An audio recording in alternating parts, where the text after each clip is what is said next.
La ley de aula segura, un estudiante del Instituto Nacional fue expulsado el pasado 19 de julio por porte de artefacto incendiario. Sin embargo, en el parte policial no existía el detalle de las razones de su detención, por lo que finalmente debió ser reincorporado a clases. Claro, esto fue lo que alegaba su defensa. Pese a esta resolución, el gobierno mantiene su apoyo al alcalde de Santiago, Felipe Alessandri, quien catalogó esto como valiente. Vamos a analizar este caso junto a Julia Marfán, directora de la Escuela de Pedagogía General Básica de la Universidad Diego Portales. Muchas gracias por acompañarnos. Muy buenos días. Hola, buenos días. Gracias a ustedes. A ver, ¿cómo lo cataloga usted? El alcalde continúa diciendo que la ley se debe aplicar, pero que en este caso él definitivamente no está de acuerdo. Bueno, yo creo que este es un ejemplo bastante claro de lo compleja que es la aplicación de esta ley, dado que es una ley que está hecha específicamente para sancionar situaciones de violencia, lo primero que hay que entender es que todos estamos absolutamente en contra que ese tipo de situaciones de violencia ocurran, no solo en los establecimientos educacionales, sino que en nuestra sociedad. Sin embargo, es una ley que apura tanto el proceso que permite, por ejemplo, que el estudiante haya sido expulsado sin que haya concluido el debido proceso para poder efectivamente definir cuál fue, comillas, su falta. En este caso se lo prejuzgó de alguna manera aplicando esta sanción de eliminación de que él efectivamente había portado, y no solo portado, sino que utilizado elementos incendiarios, y sin embargo la justicia declara que incluso en el parte policial dice que él estaba, atentando contra la policía, etcétera, tirando artefactos, piedras, etcétera, pero no el porte ni el uso de artefactos incendiarios. Pero a partir de este caso y en términos bien prácticos, con un tema que se discute hoy día en las aulas, me imagino que entre ustedes también lo han conversado desde un comienzo, ¿le parece que esta es una norma que nace como letra muerta en definitiva, que va a ser muy difícil de aplicar? Mire, yo creo que, y yo me voy a instalar no desde lo jurídico ni penal, sino que me voy a instalar desde lo pedagógico y de lo práctico, exactamente. Efectivamente, yo creo que es una ley que, si bien viene el síntoma, es importante de considerarlo y de buscar las maneras de resolverlo, esta ley viene a judicializar, penalizar un acto en sí mismo que también no son situaciones que ocurran todos los días y a cada rato en todas las comunidades. Esto es bien importante. Aquí, si bien es cierto, cada caso en sí mismo es complejo, pero tampoco podemos generalizar. Y la tendencia de esta ley de aula segura lo que hace es generalizar que existe violencia, que hay estudiantes violentos, prejuzga sobre las intencionalidades de todos los estudiantes y estigmatiza muchas veces a esto. La propia ley, dice usted. La propia ley. Ahora, yo creo que la ley en sí misma trata de poner un tema que además ya está resuelto en la ley de inclusión. Ya la superintendencia tiene protocolos para cómo actuar en cada comunidad educativa. Entonces viene a acentuar un tema que es, yo creo que pernicioso para nuestras comunidades educativas, para nuestra sociedad, que tiene que ver con estigmatizar y prejuzgar. A ver, desde el gobierno, la vocera decía que lo importante es que los padres estén tranquilos cuando sus hijos vayan al Instituto Nacional. Sí. Y aquí le pregunto como docente, pero también como mamá. ¿Usted estaría tranquila si su hijo fuera al Instituto Nacional? ¿Estaría tranquila con que todos los días, chao mi amor, que te vaya bien, nos vemos más tarde? Mira, yo creo que es una excelente pregunta porque nos ubica desde lo experiencial, ya no solo desde lo técnico y lo que uno argumenta desde la teoría. Claramente no estaría tranquila. ¿En qué sentido? No estaría tranquila si es que yo sé que el director está obligado por ley sí o sí a expulsar estudiantes, incluso mi hijo, si es que estuviese en esa institución, por presunción de que algo ocurrió. Eso a mí me parece gravísimo, eso a mí me parece que atenta también contra la confianza, que es una relación básica que tiene que existir entre la familia y el colegio, y en este caso la institución del Instituto Nacional. Yo creo que aquí hay un tema de que es muy importante considerar que la comunidad educativa, incluidos los padres y madres y apoderados y apoderadas, deben en el fondo dialogar, conversar, sentarse a ver por qué está ocurriendo lo que está ocurriendo y cuáles son las medidas que se pueden tomar en vista a lo que ya existe en la ley. En el fondo, La normativa de la superintendencia es sumamente clara. También da 5 días de posibilidad para poder dejar en el fondo stand-by al estudiante fuera de la sala de clases para poder hacer el debido Directora, proceso. perdón, pero es que entonces volvemos al debate que fue parte también de toda la discusión de esta ley, cuando era un proyecto, respecto de cómo se previene, cómo se evita todo esto. Sí. Porque por una parte, efectivamente, está en la prevención, está en la formación, está el anticiparse a situaciones de violencia, pero cómo se hace de manera efectiva cuando estos episodios, pese a todas las medidas de prevención, igual terminan ocurriendo. Es que yo, permítame opinar que existen declaraciones de medidas preventivas y de prevención, educación preventiva, pero no necesariamente el sistema y también el propio ministerio necesariamente aporta y ayuda a que todas las comunidades puedan tener esos espacios. Le voy a poner un ejemplo súper preciso. En el gobierno anterior del presidente Piñera, en el currículum nacional, la asignatura de orientación, que es una asignatura donde justamente se revisa y se trabaja y se aprende temas de convivencia, resolución de conflictos, cómo dialogar con el otro, cómo resistir a la frustración, etc. Muchas habilidades sociales y muchos temas que están en la ley de educación se redujo a 45 minutos de primero a sexto básico cada 15 días. Mauricio, o sea, ¿cómo es posible? Porque también en la práctica ese ramo de orientación terminaba con los niños jugando en cualquier cosa, digamos, porque a veces no hay un docente que esté adecuadamente preparado para dirigir una clase de esa naturaleza. Bueno, entonces, ¿qué es lo que tiene que hacer el ministerio? Otorgar la fiscalización de que efectivamente ocurra esa clase, otorgar la formación continua a los docentes para que efectivamente puedan hacer eso, y no se va a resolver esto a través de una ley que en el fondo solo por ley precisamente hace y permite a un director que expulse inmediatamente a un estudiante. Además, yo me pongo en el lugar del director o la directora. Lo difícil que yo leí con detalle, digamos, lo que hizo el director del Instituto Nacional, o sea, tuvo que convocar a un consejo de profesores. Primera cosa importante, los directores hoy día tienen que tomar decisiones en conjunto con su comunidad. Y no es, o sea, ya no estamos en un liderazgo autoritario.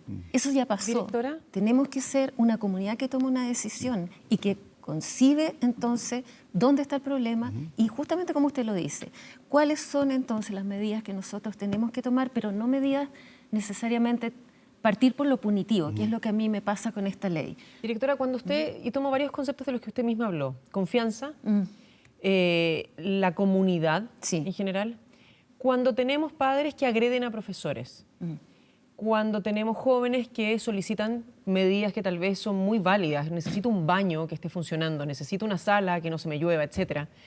Y no hay confianza que se retribuyen, ¿verdad? O sea, esta situación sí, ya se va a solucionar, sí, ya lo vamos a solucionar, llevamos años con la misma historia.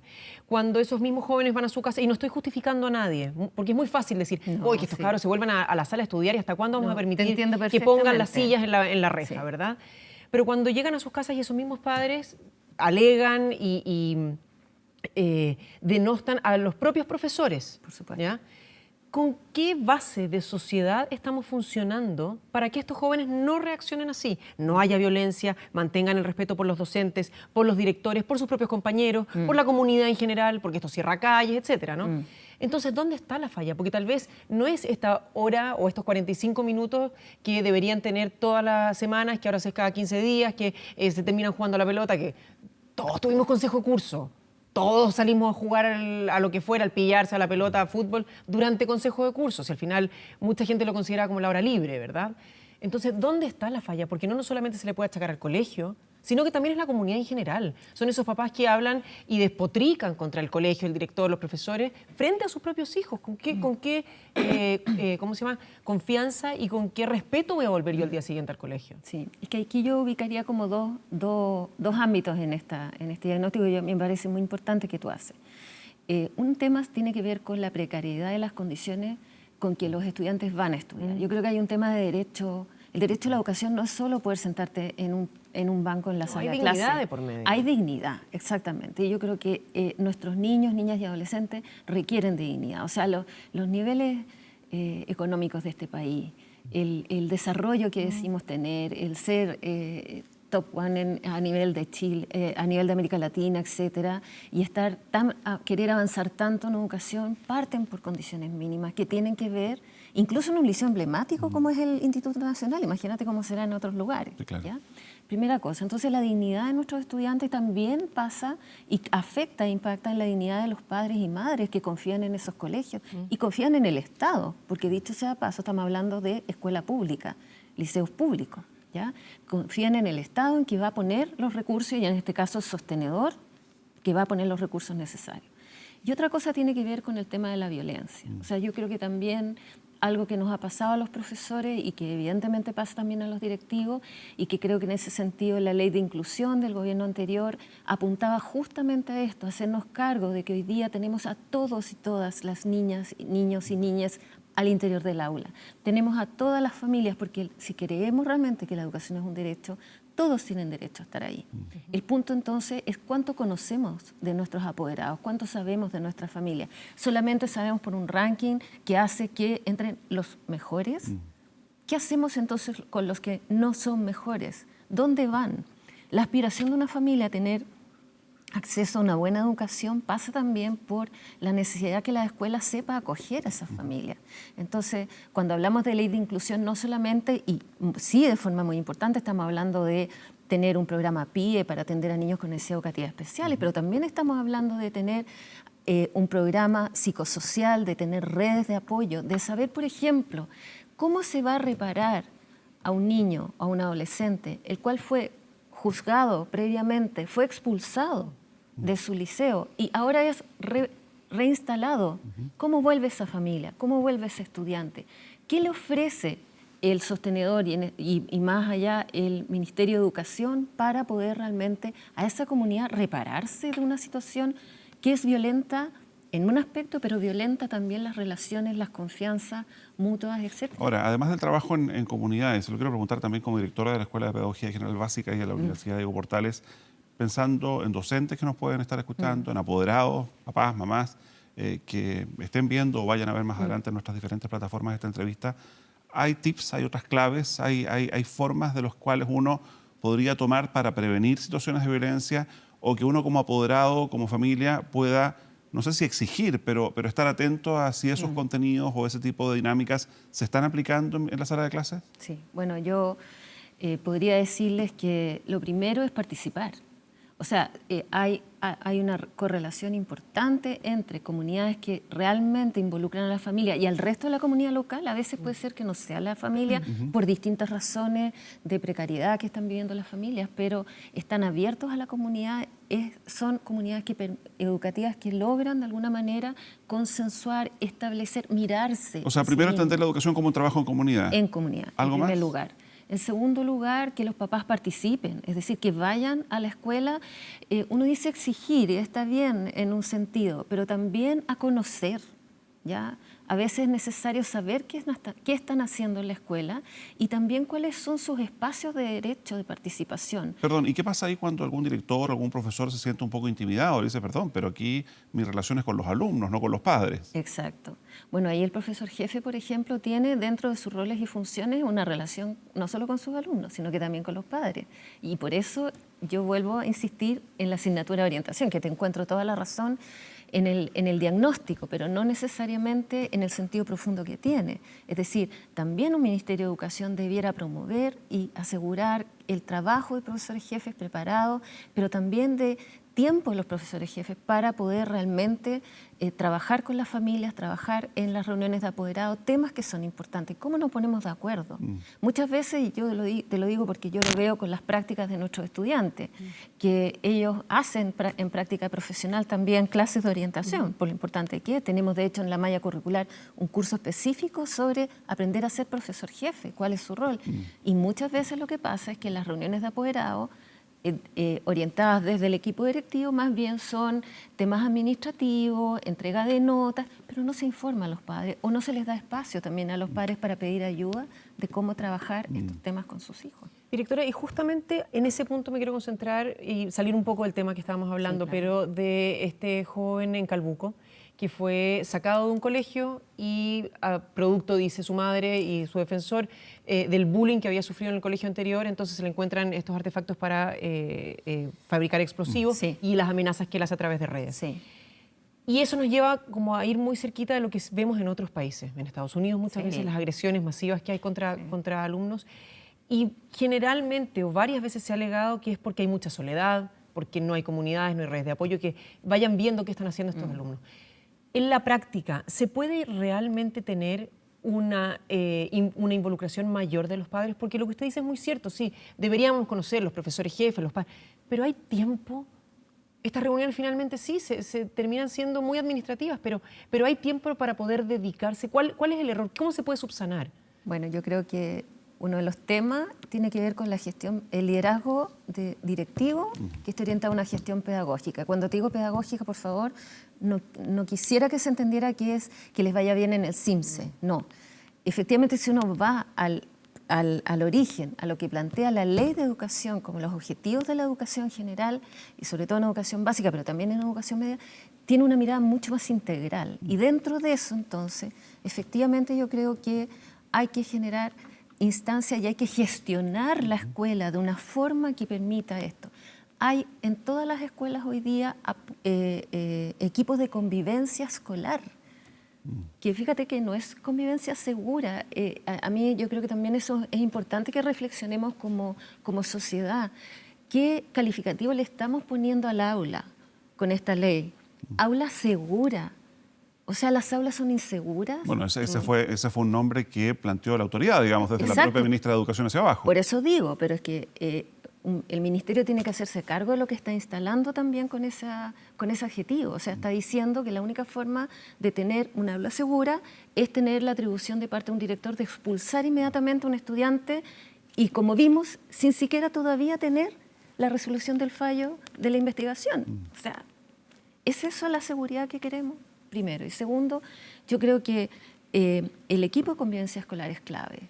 Que exista, eso sí que la autoridad tiene que fiscalizar que ocurra, que existan equipos de convivencia escolar. Perdón, ¿en qué consiste un equipo de convivencia escolar? Un equipo de Creo que convivencia explicarlo. escolar es un equipo que tiene orientadores, psicólogos, asistentes sociales, que se vincula con el entorno local, que tiene contacto con el CEFAM, que es el Centro de Salud Familiar, con el COSAM, que es el Centro de Salud Municipal, con la dirección social. Conozco casos, perdón, donde ahí también participan algunos alumnos. Exactamente. Y pueden participar además a través de los consejos escolares, que esa es otra instancia que está muy dejada de lado, porque esto es un concepto importante. La convivencia escolar también nos habla de qué tipo de convivencia social queremos, ¿cierto? La convivencia escolar orientada a la inclusión, orientada al diálogo, orientada a la participación responsable y por lo tanto en donde se establecen derechos y deberes, ¿ya? Es una forma de entender. La convivencia escolar entendida solamente como la seguridad que te da el poder expulsar a alguien es otro tipo de sociedad la que estamos buscando. Entonces, estos equipos que están por ley definidos, ¿ya? Yo quisiera escuchar al Ministerio de Educación siendo más enfático en la necesidad y mostrando esto como parte de la prevención y de los apoyos que tienen los establecimientos, exigiendo que existan equipos de convivencia escolar en todos los establecimientos con gente preparada, así como también exigiendo y fomentando que los consejos escolares donde participan padres, apoderados y madres y apoderados, estudiantes, profesores, sostenedor, etcétera, que tienen un rol muy importante, se realicen, que existan periodicidad en sus encuentros y que la cuenta pública final que tiene que hacer el director o la directora al final de año a ese consejo escolar y a la comunidad no solo incluya temas como éxito en el CIMSE o temas Y administrativos. una última pregunta, al menos de mi parte, pero pese a todo lo que hemos conversado, pese a todos estos diagnósticos, pese a todas estas recomendaciones, ¿qué se hace desde la escuela con aquellos padres que el día de hoy todavía dicen, perdón, yo mi hijo lo mando al liceo, a la escuela, al colegio, para que me lo eduquen? Y aquí yo no me involucro porque no me corresponde. ¿Qué se hace con ese tipo de familias? Mira, yo creo que ese es un tema bien bien relevante y que desgraciadamente está ocurriendo más de lo que quisiéramos. Bueno, quizás en ese caso, si los padres eligen no participar y no involucrarse, la escuela tiene que buscar o el liceo tiene que buscar mecanismos internos para poder trabajar igualmente el tema de la convivencia y el tema de cómo resolver los conflictos. Y esto no significa dejar de ponerle la gravedad de lo que significa la violencia al interior de los establecimientos, sino que significa reconocerla, ponerle nombre y buscar entonces mecanismos y protocolos al interior de esta comunidad con quienes estamos adentro. ¿Ya? Eso es importante. Cuando hemos planteado y hemos puesto sobre la mesa todos estos distintos escenarios y realidades que vivimos en nuestro país, ¿estamos o no errados al compararnos con potencias educacionales como Finlandia, Dinamarca, traer modelos irlandeses? Mira, en ese sentido yo creo que la primera comparación la tenemos que hacer, tenemos oportunidad de compararnos al interior de Chile en primer lugar. O sea, yo entiendo que la noticia aquí es la situación de violencia y esta noticia particular del Instituto Nacional, pero nosotros conocemos y sabemos y sería súper interesante que se pudiera reportear también. Ustedes los medios de comunicación tienen tanto poder en ese sentido a comunidades que sí han logrado resolver estos conflictos, que sí han logrado bajar los niveles de violencia y qué es lo que han hecho para ello.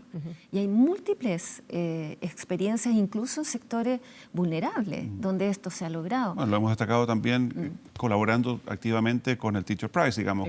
Por ejemplo, excelente. Te fijas que ahí eso es lo que deberíamos, en primer lugar, porque a veces, ¿qué es lo que nos pasa? Y también a los padres les pasa. Dice, bueno, pero eso ocurre en Finlandia, que tiene otro per cápita, que tiene otra economía, en que, por ejemplo, o en Singapur, en que tú para poder ser profesor tienes que tener un magíster en didáctica, o sea, un nivel de preparación alto, ¿ya? Pero además tienes un nivel de reconocimiento social de tu profesión que tiene otro estatus, porque aquí la autoridad no se gana por aplicación de acciones autoritarias. La autoridad se gana desde la perspectiva de que tú logras realmente los objetivos educacionales y logras hacer crecer a ese niño, a esa niña, a ese adolescente, y tú como padre ves que tus hijos logran tener un cambio, que tienen pensamiento crítico, que son capaces de tener opiniones diversas del resto, pero que saben dialogar y que también son críticos frente a acciones de violencias arbitrarias como la que hemos visto en estos liceos emblemáticos. Y finalmente, cuando vemos acciones como estas y cuando un joven no termina la historia como terminó aquí, que vuelve al mismo instituto, sino que es expulsado finalmente, ¿cómo se logra, cuando hablamos de reparar a esa comunidad, cómo se logra reparar a ese joven? Porque finalmente la idea es que no hablemos de reinserción, porque no es que cometió un crimen, ¿verdad? Pero desgraciadamente se habla de reinserción. Forma, bueno, cuando nos falta muchas veces la inserción para partir, ni siquiera la reinserción. ¿Cómo se logra que ese joven sea aceptado y que hay otra escuela que lo quiera recibir? Bueno, a mí en ese sentido creo que esto es otro de los puntos débiles e importantes de señalar de la debilidad de la ley. La ley solo da atribuciones a un director para expulsar, pero no dice nada de qué pasa con esa comunidad que se ve afectada absolutamente. Imagínate el curso de ese estudiante si fuese sido expulsado realmente. ¿Y qué pasa con el acompañamiento? Se habla, se señala de un posible acompañamiento, pero hasta ahora no hemos escuchado nada respecto de cómo el sostenedor o cómo el propio Ministerio de Educación da orientaciones y se hace cargo del apoyo psicológico, el apoyo a la familia, la no estigmatización de ese estudiante, porque el derecho a la educación es para todos y todas, ¿ya? Con deberes y derechos. Estamos claros con eso, pero no podemos decir que, claro, como la ley de educación establece que el derecho es universal, entonces como no lo puedo sacar del sistema, lo reinserto. Hablar de reinserción también tiene una connotación sumamente compleja, porque establece una identidad a ese estudiante que efectivamente lo va probablemente a llevar a más violencia todavía. Lo estigmatiza, seguramente. Exacto. Muy bien, pues Julia Marfan, directora de la Escuela de Pedagogía General Básica de la Universidad de Portales, muchas gracias por acompañarnos. Gracias a ustedes. Buenos días, gracias. Buenos días. Nosotros vamos